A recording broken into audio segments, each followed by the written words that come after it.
බොනවනේ. ඔන්න අද ඉඳන් තනියම බොන්න ඕනෙත් නෑ. යාළුවෙක් එක්ක බොන්න ඕනෙත් නෑ. මාත් ඉන්න ඔයත් එක්ක බොන්න. වයිෆ් කෙනෙක් වුණාම හැම දෙයකටම මහත්තයාට ළඟ ඉන්න ඕනනේ. හරි බොමු.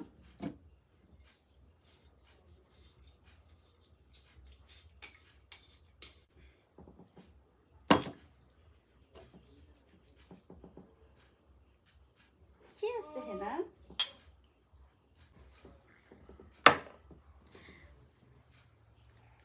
මේ බෝතල එහෙම මම බීලා පෙන්නන්නද?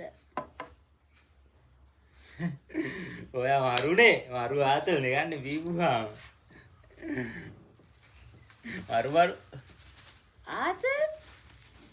ආතල් කියන්නේ තමන්ගේ ගෑණිව ආතල්ට කොහෙද බෙන්නේ? තමන්ගේ ගෑණිව ආතල් එකක් කොහෙද? ආතල් කියන්නේ තමන්ගේ ගෑණිට එහෙම කතා කරනවද? ආතල් එකද?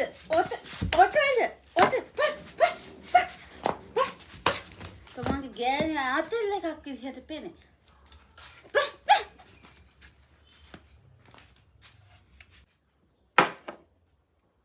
මුන්නමට පිරිමි